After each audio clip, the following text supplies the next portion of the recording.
చేసినటువంటి జోగులాంబ గద్వాల్ జిల్లా కలెక్టర్ వల్లూరు క్రాంతి గారు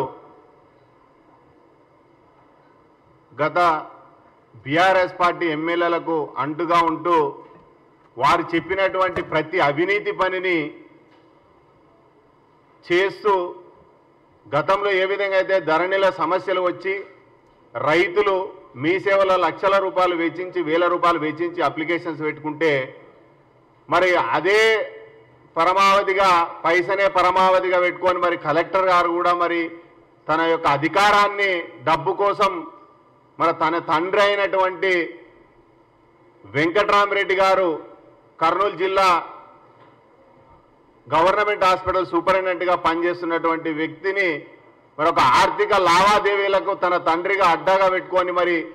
జోగులాంబ గద్వాల్ జిల్లాలో ఉన్నటువంటి రైతుల సమస్యలను తీర్చడానికి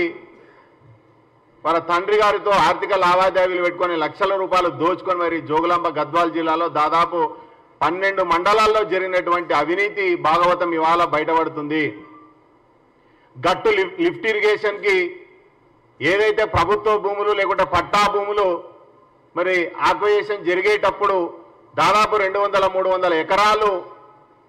పట్టా లేనటువంటి భూములను అప్పుడున్నటువంటి ఆర్డీఓ రాములు గారు అదేవిధంగా కలెక్టర్ గారు కలిసి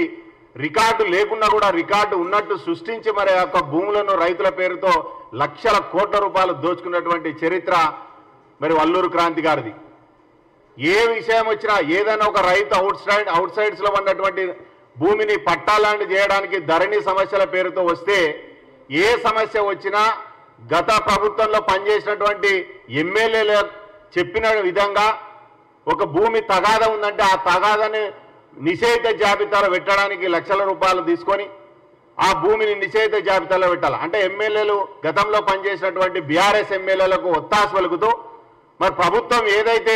ధరణి పేరుతో సమస్యలు ఉన్నాయంటే ఆ సమస్యలు తీర్చడానికి అది ఇనాం భూమి అయినా లేకుంటే అది సీలింగ్ భూమి అయినా గవర్నమెంట్ భూమి అయినా వక్ఫ్ బోర్డు భూముల సైతం ఆర్డీఎస్కు సంబంధించినటువంటి దాదాపు 26 సర్వే నెంబర్లో ఉన్నటువంటి భూములన్నీ మాయం చేసి మరి ప్రైవేటు దారులకు దారాదత్తం చేసి మరి వాళ్ళకు పట్టాలు ఇవ్వడం జరిగింది. కాబట్టి ఏదైతే కలెక్టర్ గారు గత 2 సంవత్సరాలుగా జోగులాంబ గద్వాల్ జిల్లాలో చేసినటువంటి అవినీతి ఏదైతే ఉందో ఈ ధరణిలో వచ్చినటువంటి అప్లికేషన్ల మీద లక్షల కోట్ల రూపాయలు మరి వాళ్ళు చేతులు మార్చినటువంటి సందర్భం ప్రజల్ని పీల్చిపిప్పి చేసినటువంటి సందర్భం ఉంది. కాబట్టి గతంలో పనిచేసినటువంటి కలెక్టర్ గారికి నిన్న సెక్రటరీ గారి శాంతకుమార్ గారికి మరి మేము వినతి పత్రం ఇవ్వడం జరిగింది. గతంలో ఏదైతే వల్లూరు క్రాంతి గారు పనిచేసినటువంటి జోగులాంబ గద్వాల్ జిల్లాలో పనిచేసిందో ఆ సమయంలో జరిగినటువంటి ఈ అవినీతి అక్రమాలు ఏదైతే ఉందో దాదాపు ఒక 10 అంశాలు మేడం గారికి రిప్రజెంటేషన్ ఇవ్వడం జరిగింది. దాని మీద ఎంక్వైరీ చేసి ఏదైతే ఎమ్మెల్యేలకు అండగా ఉండి మరి లక్షల రూపాయలు దోచుకున్నదో తన తండ్రి ద్వారా మరి వాళ్ళ ఆ యొక్క అవినీతిని బయట పెట్టాలంటే అప్పుడు జరిగినటువంటి అవకతవకల్ని సరిదిద్దాలన్నా ఇవాళ మరి యొక్క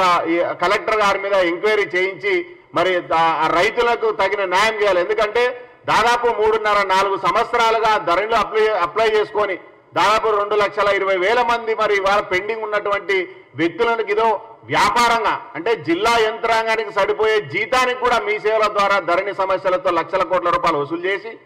మళ్ళా ఆ సమస్యలు క్లియర్ చేయడానికి తన తండ్రి ద్వారా మరి ఆర్థిక లావాదేవీలు జరపడం అనేది నిజంగా కూడా చాలా బాధాకరమైన విషయం. దాదాపు 12 మండలాలు జోగులాంబ గద్వాల జిల్లాలో ఉంటే 12 మండలాల్లో ఉన్నటువంటి ప్రతి మండలంలో కూడా తన యొక్క చేతివాటాన్ని చూయించి మరి రైతులను రోడ్డు మీద వాడేసే ప్రయత్నం చేసింది. కాబట్టి ఇప్పటికైనా ప్రభుత్వం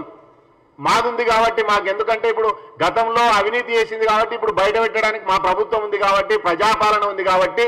తన మీద చర్యలు తీసుకొని ఏ రైతులకైతే అన్యాయం జరిగి మరి అక్రమంగా రికార్డులు ఎక్కించి భూములు ఇచ్చిందో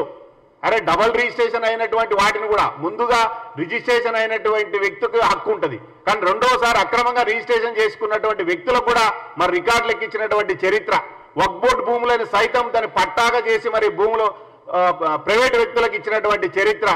ఆర్డీఎస్ భూములను సైతం ఆ ప్రభుత్వ భూములు కూడా మరి ప్రైవేట్ వ్యక్తులకు మరి పట్టాలు చేసినటువంటి చరిత్ర మరి ఇటువంటివి దాదాపు 10-20 అంశాలు ఉన్నాయి. ఒక లిఫ్ట్ ఇరిగేషన్లో 200-300 ఎకరాలని భూమిని మరి స్వాహా చేసి రికార్డు లేకుండా కూడా ఉన్నట్టు సృష్టించి లక్షల కోట్ల రూపాయలు మరి అప్పుడున్నటువంటి ఎమ్మెల్యేలు మరి కుమ్మకే లక్షల కోట్ల రూపాయలు దోచుకున్నారు కాబట్టి మరి తన మీద చర్యలు తీసుకుంటారన్న నమ్మకంతో ప్రభుత్వం అది ఉంది కాబట్టి మరి ప్రజాపాలన ఉంది కాబట్టి ఆ నమ్మకంతో కలెక్టర్ గారి మీద ఎంక్వైరీ చేసి గతంలో జరిగినటువంటి ఏ రైతులకైతే అన్యాయం జరిగిందో వాళ్ళకి న్యాయం చేయాలని మరి కాంగ్రెస్ పార్టీ తరఫున డిమాండ్ చేయడం జరిగింది.